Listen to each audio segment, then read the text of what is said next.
Hi everyone, welcome to my channel. মই আজি আপোনালোকক দেখাব লৈছো যে Android P কি নতুন ফিচাৰ্স আহি আছে আৰু কি চেঞ্জ হ'ল Android Oreo-তকে তো চাওঁ আহক এই নতুন ভিডিঅ'টো Android-ৰ লেটেষ্ট ভাৰ্সন ইউজ কৰাৰ সংখ্যা iOS-ৰ তুলনাত বহুত কম হয় কাৰণ iOS-ৰ 11 আপোনাৰ around 60% iPhone-ত ইউজ হৈ আছে কিন্তু আপোনাৰ এতিয়া Android Oreo কিন্তু লেটেষ্ট ভাৰ্সন পাব্লিকৰ কাৰণে তো হেতু মাত্ৰ 1.1% স্মাৰ্টফোন ভাবি সক কিমান কম হ'ব পাৰে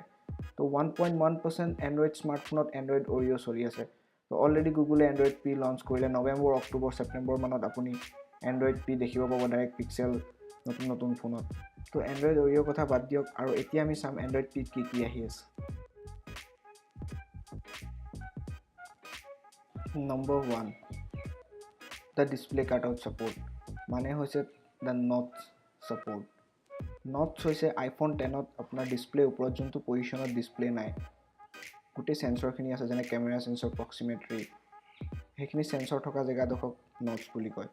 তো এই notch ট্ৰেন্ডটো এন্ড্ৰইডেও মানি লৈছে যে ফিউচাৰ এন্ড্ৰইডত এই notch আহিব আৰু সেই কাৰণে গুগলে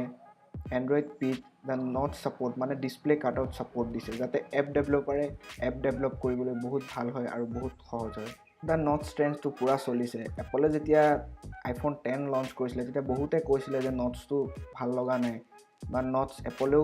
বহুত ক্ষেত্ৰত ভাল পোৱা নাছিল তেওঁলোকে নেক্সট iPhone-ত চাগে আপোনাৰ notch টো অটোৰোৱা কথাও আছিল যে notch নিদো ফুল ডিসপ্লে হ'ব কিন্তু এই notch টো এতিয়া Android-ত ট্ৰেন্ড হৈ গৈছে বহুত ফিউচাৰ্ছত বহুত কোম্পানী ফোনত আপোনাৰ এই notch টো দেখা পাব অলৰেডি Asus লঞ্চ কৰিলে আপোনাৰ Oppo এটা নতুন ফোন আহি আছে যোনটো notch আছে তো এটো এটা ট্ৰেন্ড বনি গৈছে তো হেতুৱে মানে আপোনাৰ এন্ড্ৰইডেও মানি লৈছে যে ফিউচাৰত এই notch সাপোৰ্টটো বহুত দৰকাৰ হ'ব আৰু সেই কাৰণে Android P তেওঁলোকে notch সাপোৰ্টটো দিবলৈ বাধ্য হৈছে Number 2 এই ফিচাৰ্সটো Android ইউজাৰ্সে বহুত দিনৰ আগৰ পৰা বিচাৰি আছিল কিন্তু অহা নাছিল তাৰ বাবে আপোনালোকে বেলেগ এপ্লিকেশনৰ সহায় ল'ব লাগে কিন্তু এতিয়া Android P আপুনি যেতিয়া এটা স্ক্ৰিনশ্বট ক্লিক কৰিব তো তেতিয়া কি হ'ব আপোনাৰ স্ক্ৰিনশ্বটটো ক্লিক কৰাৰ পাছত এডিট অপচন তাতে আহি যাব আপুনি তেতিয়া কি হ'ব আপুনি তাত এডিটত ক্লিক কৰি স্ক্ৰিনশ্বটটো এডিট কৰিব পাৰিব যেনেকৈ আপোনাৰ স্ক্ৰিনশ্বটৰ ওপৰত আপুনি কিবা মাৰ্কআপ কৰিব লাগে স্ক্ৰিনশ্বটটো সৰু কৰিব লাগে স্ক্ৰিনশ্বটটো এডিট কৰিব লাগে তো আপুনি ডাইৰেক্ট আপুনি এতিয়া Android P ইনবিল্ট পাব কোনো এপ্লিকেশন ইউজ কৰিব নালাগে তো এটো বহুত সহায় কৰিব যোনবিলাক মানুহে আপোনাৰ স্ক্ৰিনশ্বট বহুত ক্লিক কৰে আৰু স্ক্ৰিনশ্বট ক্লিক কৰি ভাল পায় Number 3 Dual Camera Support and Dual Camera API Dual Camera API মানে হৈছে এতিয়া এপ ডেভেলপাৰে নিজৰ এপত ডুৱেল কেমেৰা সাপোৰ্ট পাব তো যোনবিলাক ফোনত ডুৱেল কেমেৰা থাকে সেইবিলাকত লিংক কৰি তেওঁলোকে এপ ডেভেলপ কৰিব পাৰিব আৰু এই এপ ডেভেলপত ডুৱেল কেমেৰা ফুললি সাপোৰ্ট পাব Android P Number 4 App Permissions এতিয়া Android P App Permissions বহুত ভাল হ'ব বহুত ইমপ্ৰুভ হ'ব Android Oreo আৰু Android Lollipop-ৰ পৰা App Permissions আছে কিন্তু Android P কি ভাল হ'ব এতিয়া আপুনি যিকোনো এটা এপ্লিকেশন ধৰিলক আপুনি Uber ইউজ কৰে তো Uber আপোনাৰ লোকেশন লয় আপুনি ক'ত গৈ আছে তেতিয়া আপুনি এটা ড্ৰাইভ লয় তেতিয়া কি হয় আপুনি মিনিমাইজ কৰাৰ পাছত যেতিয়া এপটো ইউজো নকৰে তেতিয়া Uber আপোনাৰ লোকেশন শেয়াৰ ডাটা ল'ব পাৰে কাৰণ হেতু আপোনাৰ বেকগ্ৰাউণ্ডত চলি আছে তো এতিয়া কি হ'ব আপুনি যিকোনো এপ্লিকেশন যেতিয়া মিনিমাইজ কৰিব বা বেকগ্ৰাউণ্ডত চলি থাকিব তো হি আপোনাৰ কোনো পাৰমিশন ল'ব নোৱাৰে ধৰিলক এতিয়া Uber আপুনি ইউজ নকৰা টাইমত Uber কেতিয়াও আপোনাৰ লোকেশন শেয়াৰটো ল'ব নোৱাৰে তেতিয়া আপুনি এটো মিনিমাইজ কৰি ৰাখিব তো এটো বহুত ভাল হ'ব বহুত প্ৰাইভেচি মেইনটেইন হ'ব great job Google Number 5 The Notifications Android P এতিয়া নোটিফিকেশনত কি হ'ব কোনোবাই আপোনাক এটা মেসেজ কৰিছে WhatsApp Messenger যতেই মেসেজ কৰক তাত আপোনাক কি মেসেজ কৰিছে ধৰিলক কোনোবাই আপোনাক ফটো সেন্ড কৰিছে তো তাত আপোনাৰ ফটোটো দেখাই থাকিব ডাইৰেক্ট নোটিফিকেশনত আৰু এটা ফিচাৰ্স পাব আপুনি স্মাৰ্ট ৰিপ্লাই মানে হৈছে আপোনাক কোনোবাই আপোনাক মেসেজ কৰিছে হাউ আৰ ইউ তো হেতু নোটিফিকেশনতে থাকিব I am good I am fine এনেকা তিনি চাৰিটা অপচন থাকিব তো ডাইৰেক্ট আপুনি তাত ক্লিক কৰিলে হেতু ৰিপ্লাই হৈ যাব that's called smart reply Number 6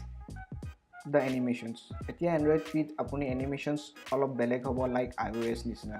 তো কি হ'ব এতিয়া আপুনি এপ দুটা এপ্লিকেশনৰ মাজত চুইচ কৰিছে সেটিংত গৈছে এপ ওপেন কৰিছে তো তাত এনিমেশন মুভমেন্টটো বহুত স্মুথ হ'ব আৰু বহুত ভাল হ'ব And the last is developer option মানে কি হৈছে ডেভেলপাৰে কি কৰিব বিচাৰে কি ইমপ্ৰুভ কৰিব বিচাৰে নতুন OS টোৰ ওপৰত সেইকাৰণে গুগলে ডেভেলপাৰ প্ৰিভিউ ৰিলিজ কৰে 4-5টা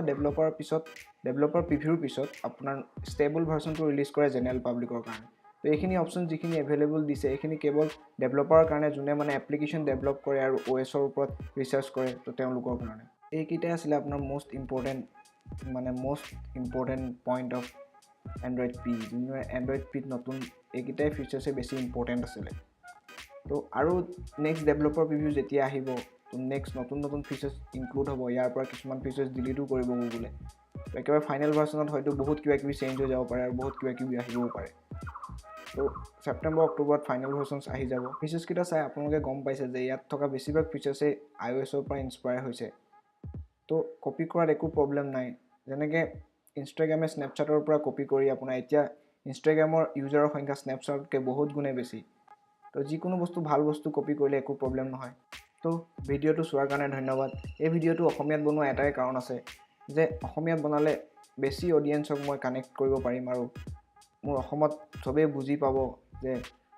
টেকন'লজিৰ বিষয়ে অলপ জানিব পাৰিব যোনে জানিব ইচ্ছা কৰে তো এই ভিডিঅ'টো বনোৱাৰ মেইন কাৰণ হৈছে অসমীয়াত তো যাতে বহুতখিনি অসমীয়া মানুহে এই ভিডিঅ'টো চাব পাৰে